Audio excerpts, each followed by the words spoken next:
Well, hello, Kim. Well, hello, Jason. Here we are back in the gallery, and you in your mighty technical booth area there. Here, excited for another rendition of Purple Figs. It's been a while, and I'm very excited to be back. We had a very busy summer here, and that doesn't mean the art wasn't exquisite and gorgeous as usual, but it does make a little harder to get a video out. But here we are, and we couldn't be with more gorgeous exhibitions. One, as usual, in our lower gallery and one in our upper gallery. Yeah, all the work is, as you said, exquisite. Could you do us a favor, Kim? And for those of us who've been a while or perhaps haven't joined us before, tell us a little bit about what we do here at Purple Figs. Yes, so at Purple Figs, what we do is a marriage, a beautiful marriage of poetry and art. And Jason and I absolutely love not only to look at and live with and honor and celebrate the art, but we, as poets, love to write about something that inspires us. And so much inspires us, it's often hard to select something. But we pick something. This is an ancient poetic form called ekphrasis, and we write a poem inspired by a piece of art in our gallery for almost every exhibit. And then we do our Purple Figs video and share that with you, hoping to inspire you to do the same. Yeah, it's so wonderful. It allows us to do two things. Hopefully, it convinces you to come and look at this incredible artwork. Our gallery, of course, is free and open to the public. And as well, hopefully, inspires you to create a little art of your own, whether it's poetry or painting a piece based off of it, or you've got some grand theatrical idea that you're inspired by, perhaps off of the work of Brian Rutenberg, which I know you were inspired by for this episode of Purple Figs, Kim. Yes, Brian Rutenberg, you can see a little of the piece that I was inspired by behind me, but I'll walk around after and just as we're finishing up and give everyone a sense of it. But you can't really appreciate the fullness, the largeness, and the gorgeousness of the colors until you come in and see this exhibit. This is just really overwhelming in only the best way.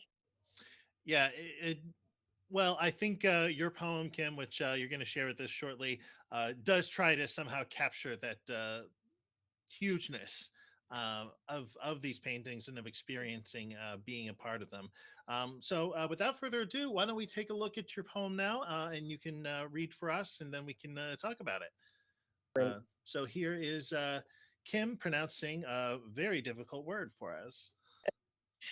So this is beautiful artwork, and we never know what the artist really is intending. But as far as I've known from artists, they love people to have their own reactions and interpretations. And so this is mine, and this is called Mycorrhizal Magic, and it's inspired by Under the Pines 8 2020. It's oil on paper by Brian Rutenberg.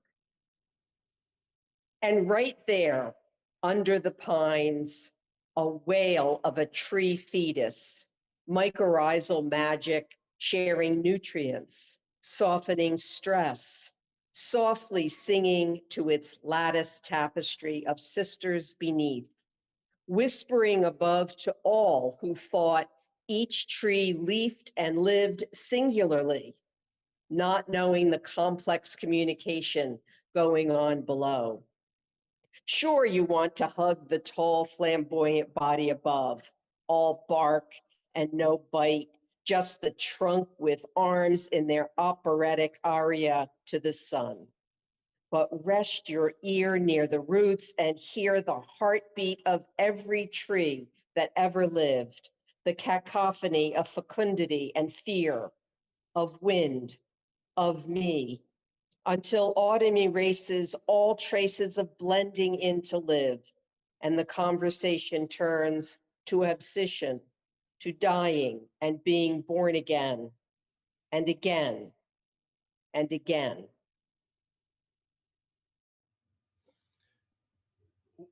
Wow.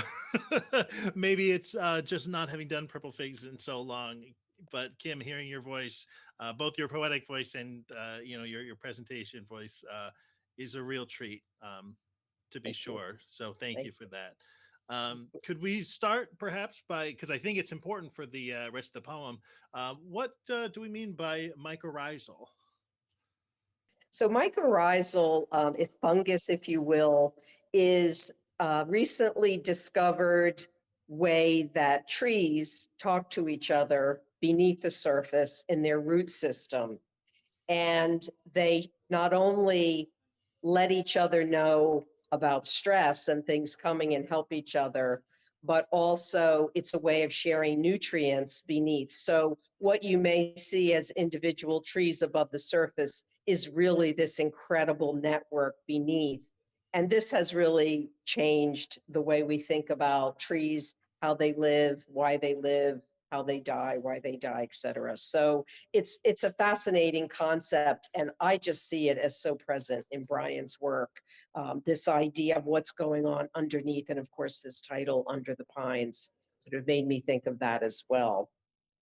Yeah, his work at first glance appears to be just abstractions, but we're always careful to tell people when you come in to experience the exhibit, these are landscapes. Yes. I have the piece we're talking about, Under the Pines 8, on display on the screen right now. You may not, that may not be your first reaction, but once you consider them under that light, especially if you come see the whole exhibit, Yeah. it becomes very clear that they are landscapes. They are looking at something, um, I mean, under the surface, beyond sort of human sight. But absolutely, they're part and parcel of nature. And Kim, I'd love if you could show us a couple more of those while we talk, so you can get a feel for it. Um, we've said before, I always say art is always at least partially about itself.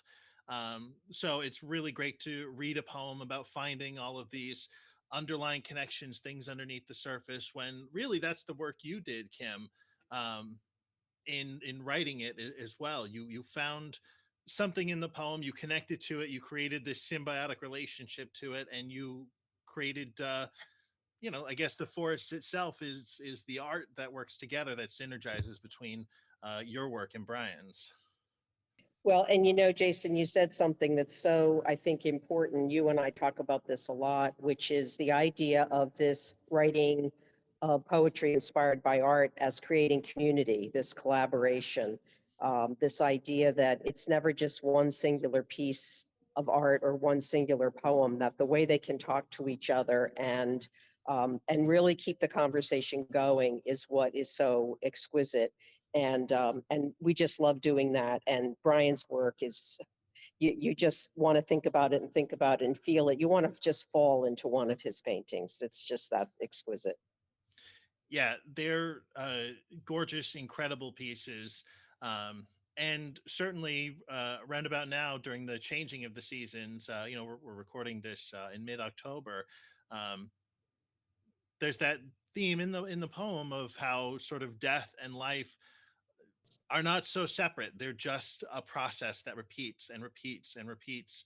And these two things we think of as so separate, this fungus, these trees that seem to have nothing in common, are completely connected down at the heart of them, down at the very root, the wail of a fetus of a tree, which I just love that imagery and that sort of scope that you bring in right at the beginning.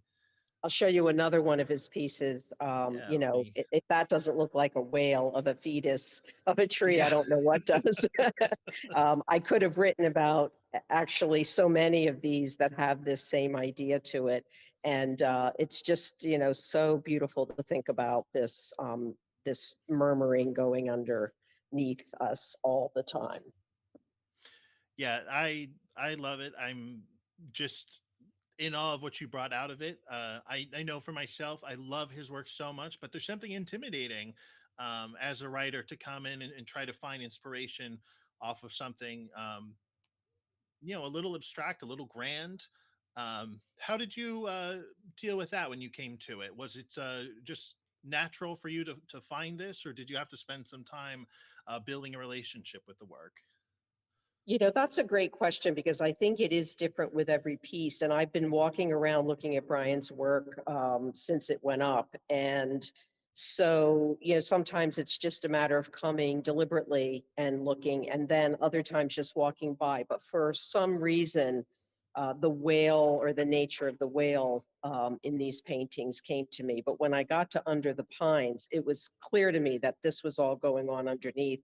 And I had known about the mycorrhizal network system, and I'm just so fascinated by that. So I needed to sort of live with that part of it a little bit. It's so easy to enjoy Brian's work, but to really sort of think about always wanting to honor what the artist is trying to do, while also finding your own story. I think that's what I had to live with a little bit, and what that meant to me. I I love that answer, and I love that you took the time to do it so you could share with us. The whale portion certainly reminded me of a whale fall, which if you aren't familiar, whales, when they pass away, fall to the ocean floor when they don't wash ashore. And the feeding frenzy that happens from the fish, the crabs, the sharks, every imaginable sea creature coming and taking a part of this, the decay, the death that happens there, rebuilds an entire community. And so much of Brian's work, it's not the vivid greens, blues of a forest. It's sort of every color, including the color of decay. Mhm.